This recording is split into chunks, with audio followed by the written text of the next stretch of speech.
Good morning. It's filled to the brim, and it is Tuesday, December 3rd, and we're talking about the challenge of blessing. One thing about being a believer is the Lord loves to bless His children.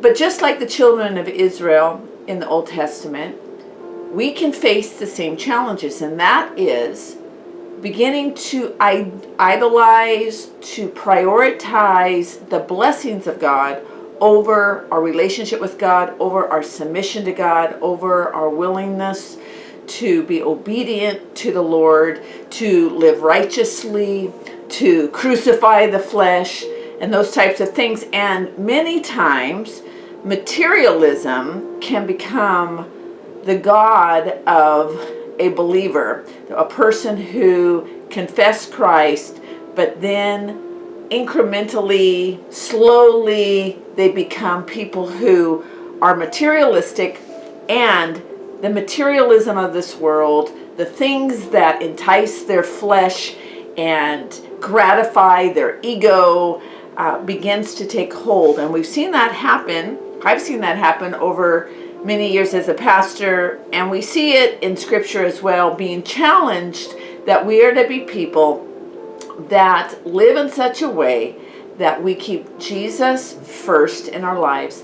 And the Lord has placed within our lives, through His Word, within our lives, ways in which we constantly confront that temptation to make the material things the priority. I want to talk about that this month, basically, December, the month of December, the challenge of blessings. And this week, I'm going to emphasize living intentionally. When you are a blessed person, and I'm going to say, those of us living in the Western world, even if you think you don't make very much money, etc., you are a very materially blessed person. If you look at the statistics, financial statistics globally, and if you've traveled at all in parts of this earth, you will discover the lifestyle that you have in the Western world is much higher as far as resourcing than many parts of the world. And even, I want to even say this, even people who are poor can make material things their God, their priority. That's what they run after. So it's not necessarily about economics, but those of us who have many resources can use those things and begin to depend on those things rather than the Lord. You know, I was thinking about the incarnation and Jesus coming as a baby, and when He was born in Bethlehem. I was just thinking about this story as part of December, but more importantly, as part of being blessed by God, that He would come and give His life for us.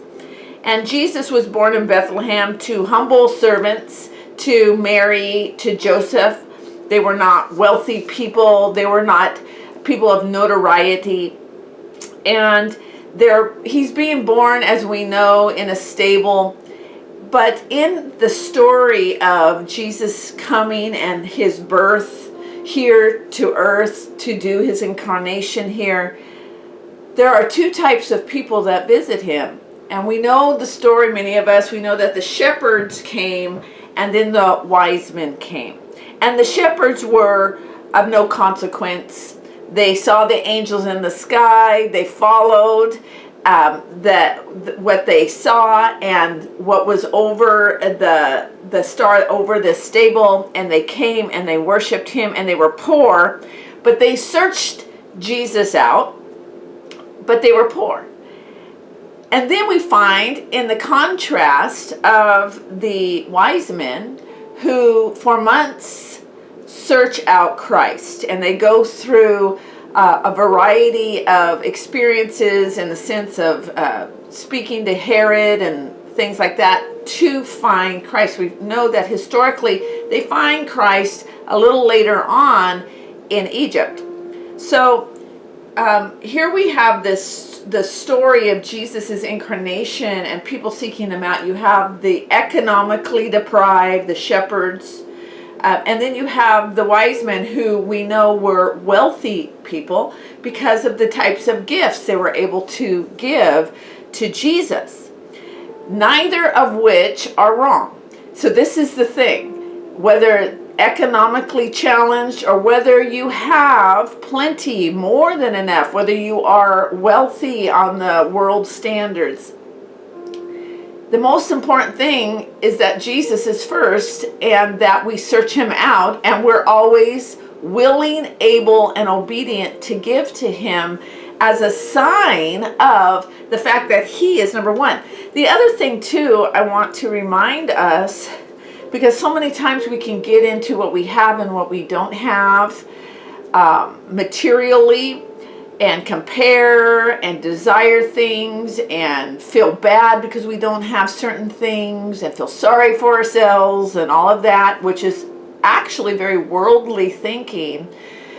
You know, remember, children of God, remember those of us blood bought, part of the covenant of his blood, that we've received him.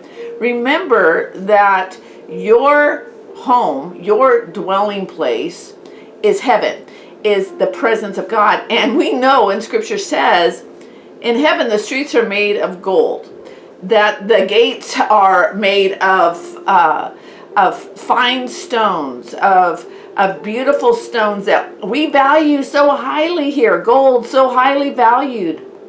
And yet the streets are made of gold, showing the contrast of heaven and earth, and that we can fall into the fallen mindset of the earth, the fallen earth, that we have the mindset of these material things being so important and so valued, that truly we are people now of the Spirit, and we will be people eventually that walk on streets of gold. So let us beware of that mentality, that these physical things that we see, and they glitter and glisten and sparkle, and the advertising agencies are wanting us to run after and use as our identity and use as our value. Let us take those thoughts captive and bring them under submission to Christ, because those types of thoughts, those types of material thoughts, steal believers' joy. They steal believers' contentment. Scripture says godliness with contentment is great gain. The truth is, the Lord's going to challenge you, whether being godly, meaning in relationship with him, creates the contentment of your life, rather than all of these things that we are told we need. I want to challenge us in the blessings that God has already given us, the challenge of blessing, and that we should live intentionally. And intentionally living means how we think about the physical things around us, how we think about what we need, how we think about even the challenge of the advertising and the marketing, and you'll be happy if you just have this other thing.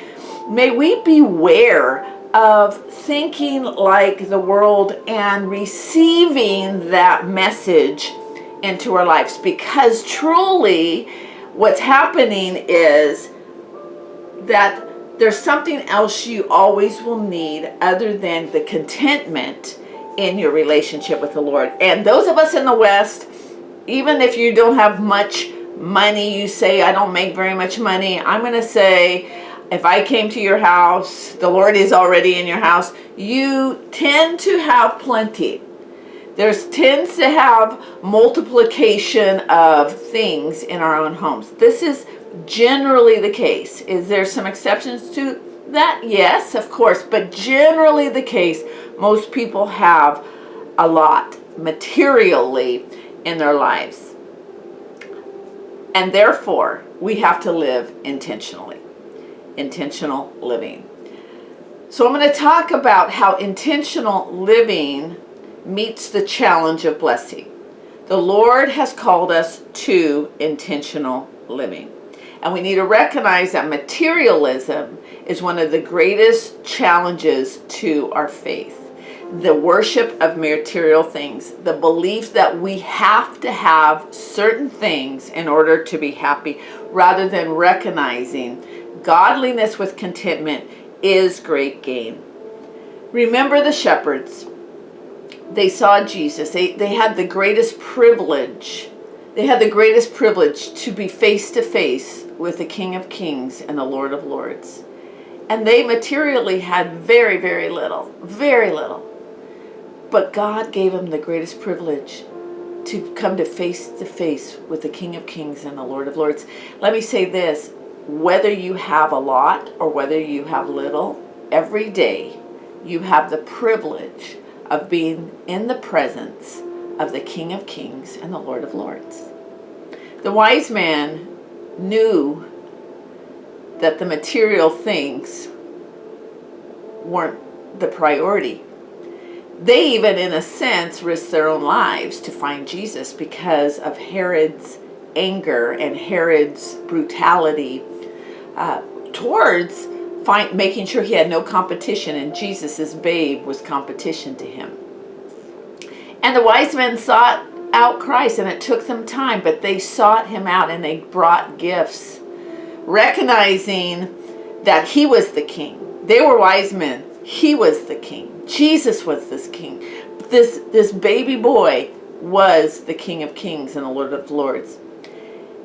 And in that showed their intention. It showed that they were wise enough to know that everything else around them didn't matter as much as Jesus. I want to challenge us during this Christmas season and at the end of this year that we would really take hold of what it's all about, and that we would live in contentment and beware of the material world and the things, the materialism, most important, pulling us in, sucking us into serving it, to being desperate for it, to having it impact our contentment, having it impact our joy. I want to challenge you in that. I want you to pray about this word. We're going to go into intentional living as a challenge to blessing. Do I believe we are to celebrate Christmas? Absolutely. Are we to give gifts? Yes. Don't go into debt, though, to do it. Give gifts. Sometimes that means, you know what, and I've had these seasons in my life, that means writing a beautiful note, writing a prayer, making something. I've never really made something. David has, though, my husband. But whatever it means, don't let the materialism around you hijack this Christmas season. Don't let it hijack. Because the beauty of this season is Jesus came. And whether you feel like a shepherd or a wise man or somewhere in between, come and worship him. That's living intentionally. Whether you're extremely material blessed or not, worship him. Because in that, you will find the contentment and the joy of this season. God bless you.